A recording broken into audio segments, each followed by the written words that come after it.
Welcome guys, talk through tarot में आप सभी का स्वागत है।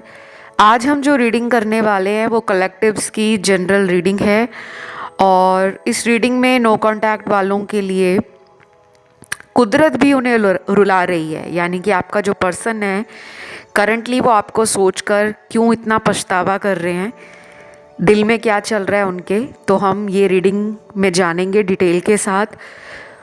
और जिन भी लोगों का नो कांटेक्ट है वो लोग भी बहुत आराम से इस पूरे वीडियो को ध्यान से सुने, क्योंकि इस रीडिंग में सभी लोगों की एनर्जी है, कांटेक्ट वालों की भी, नो कांटेक्ट वालों की भी।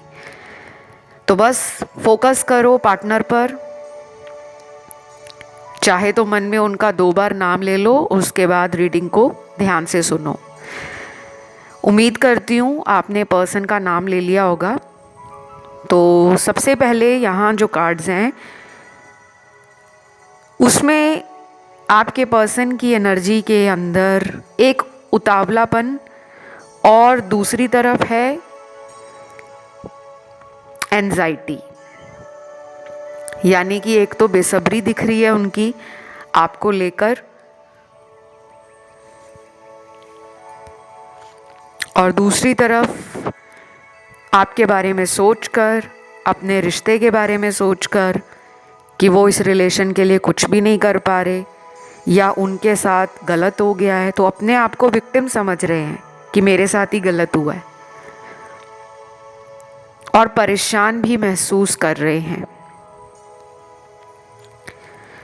ये पर्सन अपने आप को आपकी तरफ ज़्यादा सोचने से रोकते हैं। इनको लगता है कि मैं जितना ज़्यादा उसके बारे में सोचूंगा मैं उतना ही उसकी तरफ खिंचता चला जाऊंगा। तो ये पर्सन ने अपने आप को शायद आपसे बात करने के लिए खुद को रोका हुआ है, इनका कंट्रोल है इनके ऊपर। फिर अगले कुछ कार्ड्स हैं जो आपकी फेमिनिन एनर्जी और इंट्यूशन पावर को दिखाते हैं। शायद इस वक्त आप अपनी हायर सेल्फ में आ रहे हो, क्योंकि आपकी इंट्यूशन के लिए आपका थर्ड आई चक्र और क्राउन चक्र काफ़ी हद तक मुझे बैलेंस में भी लग रहा है और एक्टिव भी लग रहा है। कुछ लोग यहाँ पर ऑलरेडी स्पिरिचुअल हैं और उनको पता लग जाता है कि कुछ तो गड़बड़ है। अगर आपकी ज़िंदगी में कोई भी ऐसी स्थिति या परिस्थिति बनी होती है जिसमें आपको डाउट आता है कि ये मुझसे कुछ छुपा रहे हैं या इनकी लाइफ में कोई और है, तो आपकी इंट्यूशन आपको छोटे छोटे साइन देती रहती है।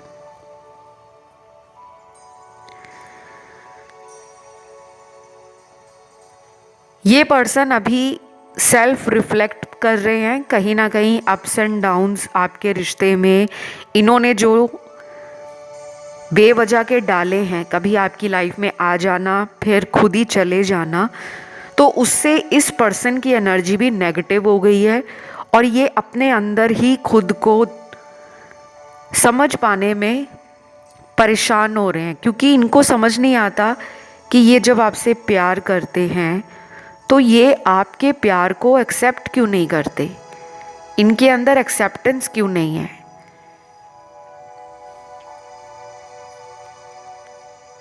कुछ लोगों में मुझे एज डिफरेंस भी लग रहा है, आप दोनों के बीच में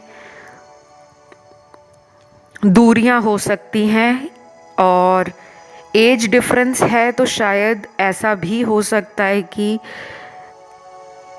अगर ये आपसे उम्र में यंग हैं, छोटे हैं, तो इनकी जो हैबिट्स हैं या इनके जो एक्शन रहते हैं वो थोड़े चाइल्डिश और इमेच्योर रहते हैं।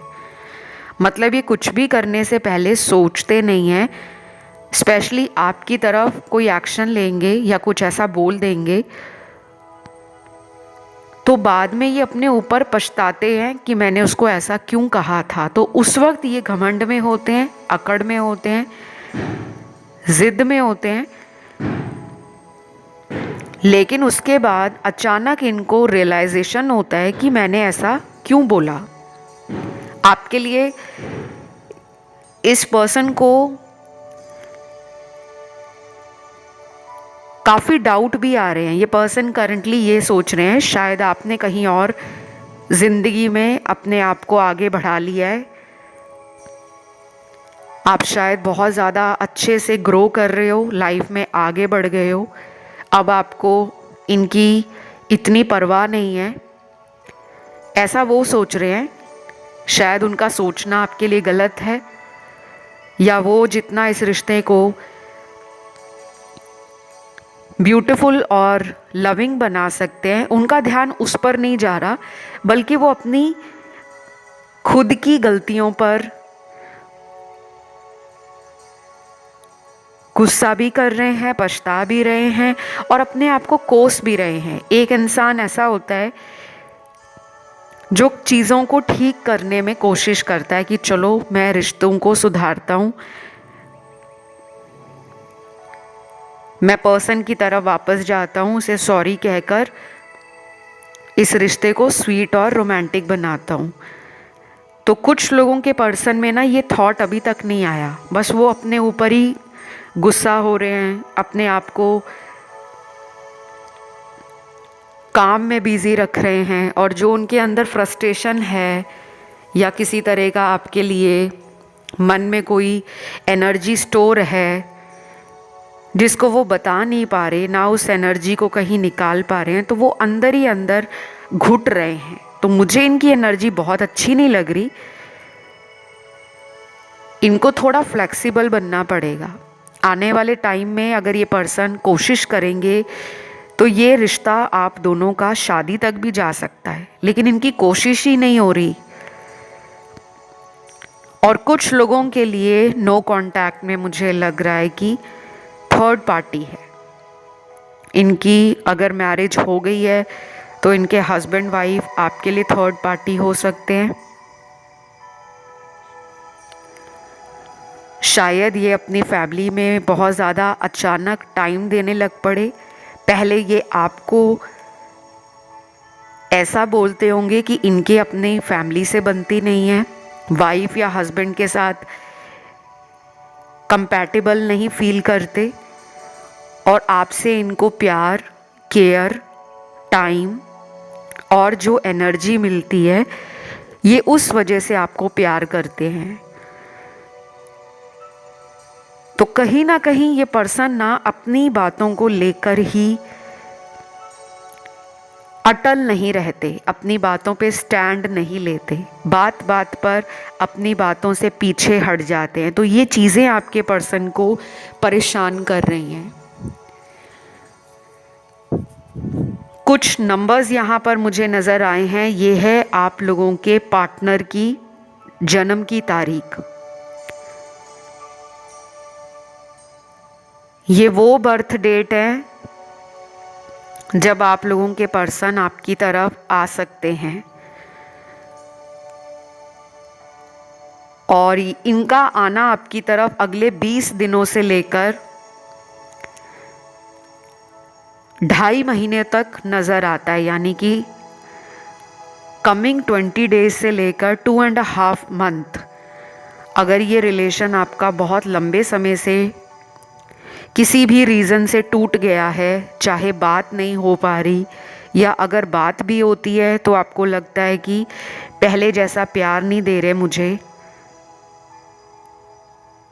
कुछ ना कुछ आप दोनों के बीच में दूरी आ गई है, तो इन चीज़ों को रिजॉल्व होते होते टाइम तो लगेगा, चाहे अगले 20 दिन लग जाएं या आने वाले 2.5 महीनों के बीच में कुछ ऐसा बड़ा ज़रूर हो सकता है जिसमें इस पर्सन से आपको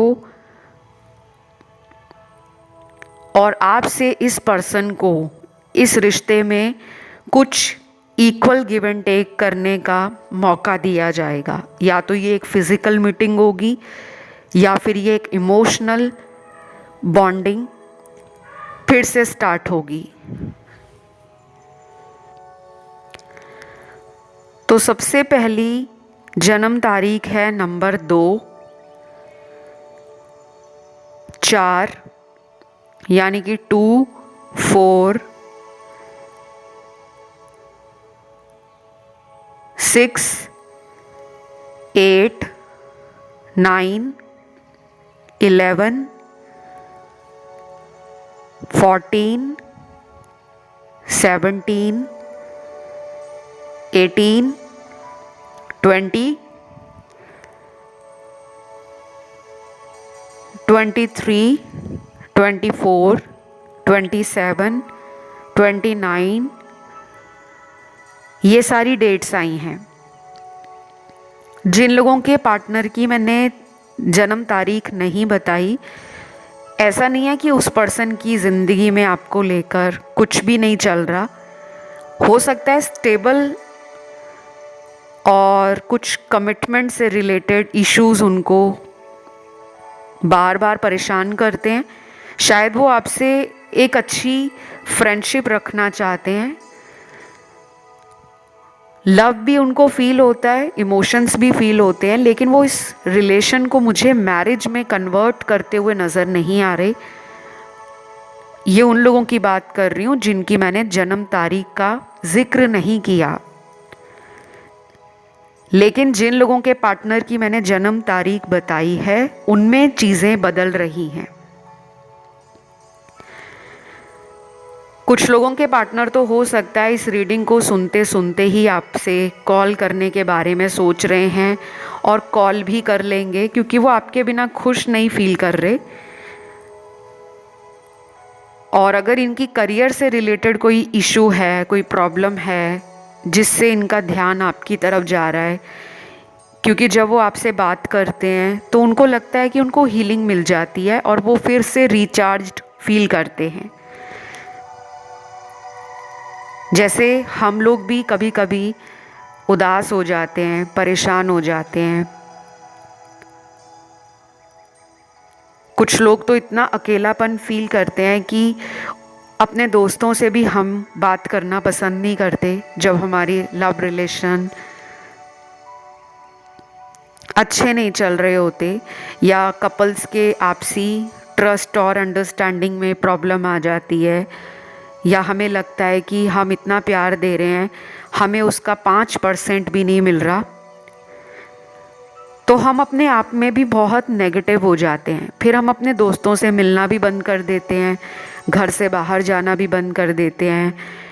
वो सभी चीज़ें हम धीरे धीरे कम कर देते हैं जिसको हम पहले खूब इंजॉय किया करते थे। तो आपको ऐसा नहीं करना, क्योंकि जब जब आप ऐसा करते हो ना, आपकी एनर्जी और भी डाउन हो जाती है, जिससे आप उस पर्सन को अपनी तरफ खींच नहीं पाते। कभी कभी ना हमें अपने पार्टनर को अपनी तरफ खींच कर लाना पड़ता है। क्यों? क्योंकि अगर हमें पता है कि हमारे पर्सन थर्ड पार्टी में चले गए हैं या हमें छोड़कर दूसरी चीज़ों में ज़्यादा ध्यान दे रहे हैं, तो हमें यूनिवर्स मौका देते हैं कि हम अपने रिश्ते को सुधारें, कोशिश करें। और कई बार हमारी कोशिश, हमारी एनर्जी हमारे पार्टनर को हमारी तरफ ले आती है, और इसमें कोई गलत नहीं है। बहुत लोग सोचते हैं कि पार्टनर को अपने पास वापस लाना गलत है। बिल्कुल गलत नहीं है। अगर आप किसी को प्यार करते हो, आपका हक बनता है उस इंसान को अपने जीवन में लेकर आना। लेकिन अगर आप बहुत बार ऐसा कर चुके हो, 1 बार, 2 बार, 3 बार, 4 बार, 5 बार या बहुत ज़्यादा बार, तो आपको फिर समझ जाना चाहिए कि आप एक ऐसे रिश्ते का इंतज़ार कर रहे हो जिसमें आपका भविष्य नहीं है। ये बातें मैंने आपको इसलिए बोली हैं क्योंकि आपके टैरो कार्ड्स में एंजल का जो कार्ड आया है वो ये है, गो विद द फ्लो। आपकी लाइफ जैसे चल रही है और जैसे यूनिवर्स आपकी लाइफ को चला रहे हैं, आप उसे फ्लो के साथ आगे बढ़ाते जाओ। कभी कभी कुछ चीज़ों का कंट्रोल ऊपर वाले के हाथ में देना ही सही रहता है। लेकिन यहाँ पर मुझे काफ़ी अच्छे पॉजिटिव साइन और हिंट स्पिरिट गाइड्स ने दे दिए हैं, जिन्हें देखकर मुझे फील हो रहा है और लग भी रहा है कि इस रिश्ते में नेक्स्ट जो एक्शन होगा वो आपके लिए हैप्पीनेस और पॉजिटिविटी लेकर आएगा। कुछ मैसेज यहाँ पर मुझे चैनल्ड हुए हैं, जिसमें पहला मैसेज है, मुझे सिर्फ तुम्हारा साथ चाहिए और कुछ नहीं, आई एम सॉरी। तो ये पर्सन आपका साथ मांग रहे हैं। शायद इस रिश्ते में अभी भी काफ़ी लोगों के पार्टनर कांटेक्ट नहीं कर रहे, लेकिन उनको धीरे धीरे समझ आ रही है कि आप ही उनके लिए सही हो और वो क्यों इस रिश्ते में बार बार आपको तंग और परेशान करते हैं। तो शायद कुदरत भी इनको रुला रही है और कभी कभी रोना आँखों से नहीं, दिल से निकलता है। स्लो मूविंग रिश्ता है आपका, जो धीरे धीरे आगे बढ़ रहा है, लेकिन इसका फाउंडेशन बहुत स्ट्रॉन्ग है। आपने इस पर्सन को डे वन से ही इतना प्यार किया है कि वो आज अपने जीवन में कहीं भी हैं, चाहे वो आपके शहर में हैं या आपसे दूर किसी दूसरे देश में, दूसरी जगह में, कहीं भी, उनको समझ आ गया है कि आपके प्यार की जगह कोई नहीं ले सकता और इसीलिए वो आपको सॉरी भी बोल रहे हैं। अगला मैसेज है यहाँ पर, मैंने बहुत कोशिश की है कि अपनी गलत आदतों को सुधारूं, पर क्या करूं, मुझसे नहीं हो पाता, प्लीज़ मेरी मदद करो। ये वाला मैसेज उन लोगों के पार्टनर का होगा जिनको कोई एडिक्शन हो सकती है, किसी तरह की लत लगी हो सकती है या कोई बुरी आदत। जैसे कुछ लोगों को आदत होती है कि एक से ज़्यादा रिलेशन में रहना, या फिर कमिटमेंट ना देना, या झूठ बहुत बोलना, या बातों को छुपाना, या फिर अपनी मर्ज़ी से अपने मूड के हिसाब से रिश्ते में आना और फिर चले जाना। ऐसे कुछ लोग होते हैं जिनमें कुछ नेगेटिव हैबिट्स कह लो, एनर्जी कह लो, या एटीट्यूड कह लो। तो इन्हें ये बदलना पड़ेगा। ऐसा इनको समझ आ रहा है कि अब ऐसे काम नहीं चलने वाला, मुझे कुछ चीज़ों को छोड़ना पड़ेगा। लेकिन जब भी ये कुछ बदलने की कोशिश करते हैं, वो चीज़ें इनसे हो नहीं पाती। अब इसमें इनको आपकी मदद भी चाहिए। आप इनकी कैसे मदद कर सकते हो? देखिए, आप अपनी हीलिंग करो, इनकी भी हीलिंग करो। खुद नहीं करनी आती हीलिंग तो आप मुझसे हीलिंग करवा सकते हो, इनकी भी अपनी भी।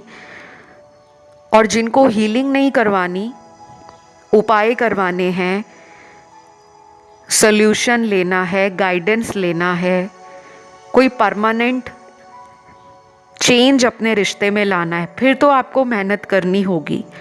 और ये मेहनत कोई ऐसी नहीं है कि आपके सालों साल इसमें लगेंगे। कुछ ही हफ्तों में ये रिलेशन आपका इम्प्रूव होना शुरू हो जाएगा, अगर आप अच्छे से हीलिंग करते हो या खुद की हीलिंग करवाते हो। कई बार कुछ रिश्तों में नज़र लगी होती है और कुछ रिश्तों में थर्ड पार्टी के कारण वो रिलेशन कमज़ोर पड़ जाता है। तो कभी कभी प्रोफेशनल हेल्प ज़रूर लेनी चाहिए, क्योंकि मैं एक रेकी मास्टर भी हूँ, इंट्यूटिव और साइकिक रीडर भी हूँ और एक हीलर भी हूँ। टैरो रीडिंग के साथ मैं एस्ट्रोलॉजी भी, न्यूमरोलॉजी भी, फेस रीडिंग भी, पाम रीडिंग भी और बाकी रिचुअल्स एंड स्पेल्स एक्सपर्ट हूँ। तो मेरी कोई भी हेल्प आपके रिलेशन में चेंज ला सकती है, लेकिन मुझसे कंसल्टेशन की फ़ीस लगती है चाहे आपने टैरो कार्ड रीडिंग करवानी हो, चाहे हीलिंग करवानी हो, चाहे आपने अपनी एस्ट्रोलॉजिकल कंसल्टेशन लेनी हो, डिटेल्स आपको सारी मिल जाएंगी डिस्क्रिप्शन में लगी हुई। उसके अलावा मेरा कोई भी व्हाट्सएप मोबाइल नंबर नहीं है, ना कोई ईमेल आईडी है, ना वेबसाइट है, ना ही ऐसा कोई पेमेंट अकाउंट लिंक। और मैं ये सब चीज़ें कभी भी कमेंट सेक्शन में नहीं डालती। मुझसे कांटेक्ट करने का एक ही तरीका है, आपको डिस्क्रिप्शन बॉक्स चेक करना होगा, ठीक है। चलिए रीडिंग की तरह वापस आते हैं। अगला मैसेज है, you are my sunshine, I love you. Wow, बहुत ही छोटा सा क्यूट सा मैसेज। तुम मेरी सनशाइन हो और मैं तुम्हें प्यार करता हूँ या करती हूँ। तो जैसे सन होता है, आपको पता है पूरे ब्रह्मांड में एक सन ऐसा है जो अपनी रोशनी से, अपने प्रकाश से हर जगह अंधेरे को दूर कर देता है। और सन को लाइफ फोर्स भी कहा जाता है। अगर सन धरती या ब्रह्मांड में नहीं निकलेगा तो जितने भी पेड़ पौधे हैं, जीव जंतु हैं, जितने भी लिविंग बीइंग्स हैं, उनको बहुत ज़्यादा लंबा जीवन नहीं मिलेगा, वो मर जाएंगे। क्योंकि सनलाइट हमारी एक नेचुरल प्रोसेस में, एक नेचुरल जो साइकिल है यूनिवर्स का, उसमें बहुत बड़ा रोल प्ले करता है। और कुंडली में सन को आत्मा कारक भी कहा जाता है, सोल का कारक। मून से हम देखते हैं फेमिनिन एनर्जी और सन से हम अपना सोल पर्पस देखते हैं कि हमारी सोल का कारक ग्रह बाय डिफ़ॉल्ट सन को माना जाता है। खैर ये एस्ट्रोलॉजिकल डिक्टम्स हैं, बहुत लोगों को शायद समझ नहीं आएंगी। तो सन एक लाइफ फोर्स है। उसी तरीके से सन की जो सनशाइन है वो जब धरती पर आती है या ब्रह्मांड में जाती है तो जितने भी ब्रह्मांड में जीव जंतु हैं, पेड़ पौधे हैं, हम जैसे इंसान हैं, सबको अपनी रोशनी से एक लाइफ प्रोवाइड करते हैं। तो कहीं ना कहीं आपका रोल इनकी ज़िंदगी में सन जैसा है। आपने इनकी लाइफ में आके बहुत सारी चीज़ों को एनलाइटमेंट की तरफ पुश किया है। इस पर्सन को अवेकनिंग भी आपके कारण ही मिली है। कुछ लोगों का आना हमारे जीवन में हमारी अच्छाइयाँ, हमारी बुराइयाँ दोनों को बताना, दोनों के साथ कहाँ पे कमी है, कहाँ पे अच्छाई है, कैसे बैलेंस करना है। तो ऐसे बहुत कम लोग होते हैं जो हमें हमारी कमियां भी बताते हैं और हमारी अच्छाइयाँ भी गिनाते हैं। तो आप इनके लिए एक टीचर की तरह भी काम करते हो। आपसे इन्हें कहीं ना कहीं गाइडेंस मिलती है, मोटिवेशन मिलती है, एंड मोस्ट इम्पॉर्टेंट सन जैसी एक हैप्पीनेस, सनशाइन और ब्राइटनेस मिलती है। ये भी हो सकता है कि आप इस पर्सन को उस वक्त मिले होंगे जब इनकी लाइफ से कोई मेजर कार्मिक साइकिल एंड हो रहा था। इनका कोई रिलेशन ब्रेक हुआ, कोई करियर में ट्रबल चल रहा था, या इस पर्सन की लाइफ में कोई पर्पस ही नहीं था। जब आप इन्हें मिले तो धीरे धीरे इनकी सोल को पर्पस समझ आने लगा। काफ़ी लोगों का ये मुझे सोलमेट कनेक्शन लग रहा है। यहाँ पे बहुत सारे कार्ड्स एक स्ट्रॉन्ग इंडिकेशन सोल कनेक्शन की तरफ दे रहे हैं। सोल कनेक्शंस ऐसे कनेक्शंस होते हैं या ऐसे रिश्ते होते हैं जिनसे हमें लगता है कि हम कहीं भी चले जाएं, हमारे अंदर दिल में एक ही नाम चलता रहता है, दिमाग में उसी पर्सन का ख्याल घूमता रहता है। वो होते हैं सोल कनेक्शंस। हम लड़ाई कर लें, झगड़ा कर लें, नाराज़ हो जाएं, गुस्सा निकाल लें, या घमंड में या ज़िद में बैठे रहें, फिर भी हमें उन्हीं के पास जाना होता है, या उनको भी वही फीलिंग जब हमारे लिए आती है। तो ये एक सोल कनेक्शन है।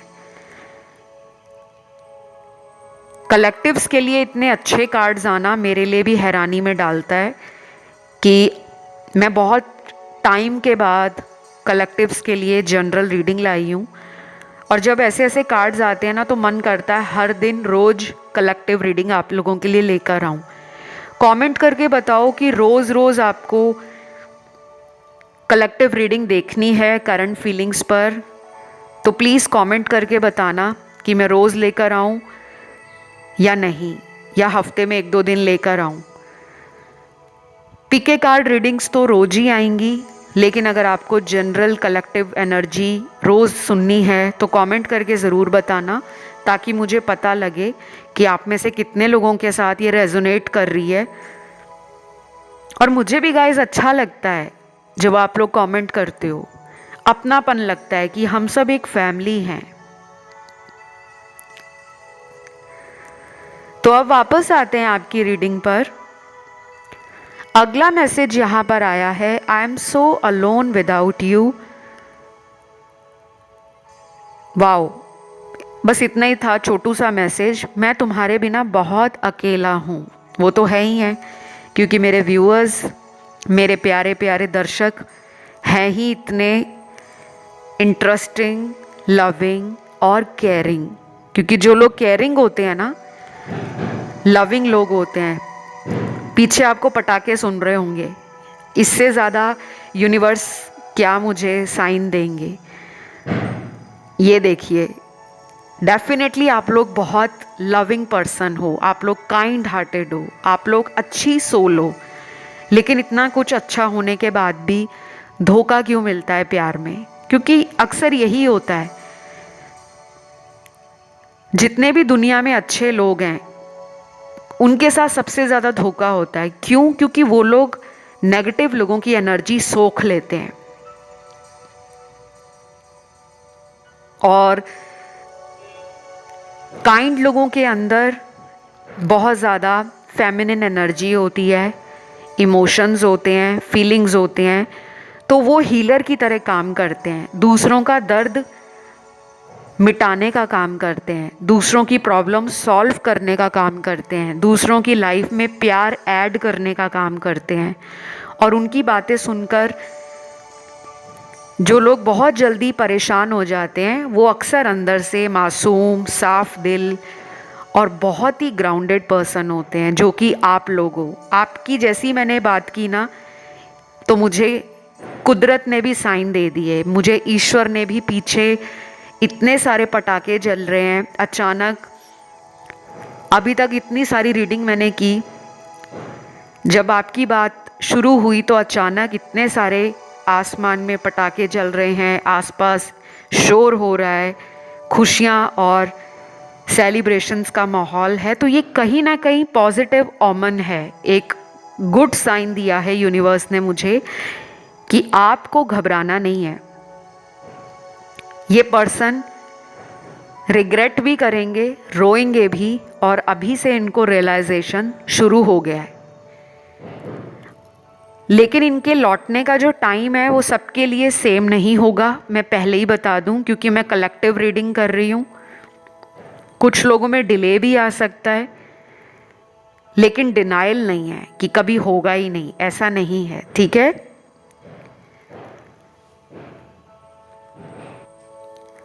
अगला चैनल्ड मैसेज है, क्या तुम भी मेरे बारे में उतना ही सोचते हो जितना मैं तुम्हें सोचता हूँ? कभी कभी लगता है कि मुझे सज़ा मिल रही है मेरे बुरे कर्मों की। मैं इन सब चीज़ों से बहुत थक गया हूँ और तुम्हारी तरफ लौटना चाहता हूँ। वाओ, मुझे लगता है ये पर्सन ना सेल्फ डाउट करते हैं, अपने ऊपर इनको डाउट हो जाता है कि पता नहीं, मैं तो उसके बारे में सोच रहा हूँ, क्या वो मेरे बारे में सोचती होगी? या फिर ये ऐसा फील करते होंगे कि जब इनका मन करता है आपसे बात करने का, आपको मिलने का, आपको देखने का, तब शायद आप इनको भाव नहीं देते, आप भी उस टाइम थोड़ा सा गुस्से में आ जाते हो। और ये बहुत नेचुरल है गाइज़, जब हम किसी को प्यार करते हैं ना, और जब हम उसे हर टाइम मिस करते रहते हैं, उससे बात करने की कोशिश करते रहते हैं, और सामने वाला हमें भाव नहीं दे रहा, हम उसे बार बार कॉल कर रहे हैं, मैसेज कर रहे हैं, उसके बारे में हमें फ़िक्र हो रही है कि वो हमसे क्यों नहीं बात कर रहे, आखिर हमने क्या कर दिया, तो आप कितना ट्राई कर लोगी, एक ना एक दिन इंसान थक जाता है कि बस मैंने बहुत ट्राई कर लिया, अब ये खुद ही आएंगे तो आएंगे। शायद ऐसी हालत मेरे कुछ व्यूअर्स की हुई है। अभी आप में से कुछ लोग इन्हें खुद कांटेक्ट नहीं कर रहे, लेकिन आपने इन्हें दिल से निकाला नहीं है, आप इन्हें भूले नहीं हो। अब यहाँ पे जो लास्ट मैसेज आया है वो ये है, मुझे तुमसे बस यही कहना है, मुझे माफ़ कर दो, दैट्स इट। अब इन्होंने कोई गलती तो की है जिसके लिए इन्होंने लास्ट में सॉरी बोला है, तो अगर आपको लगता है इन्हें माफ़ करना है तो आप माफ़ कर दें। ये थी आज की छोटी सी रीडिंग। राशियाँ सारी हैं, पसंद आए तो लाइक दीजिए, कमेंट में थैंक यू गॉड लिखें, या कोई भी एंजल नंबर जो आपको नज़र आता हो वो डाल दें। जिनको अपने पार्टनर का लेटर, फर्स्ट लेटर नाम का लिखना है, वो भी कमेंट में डाल सकते हो, एनर्जी क्लेम हो जाएगी। आज के लिए इतना ही। Love you, bye bye.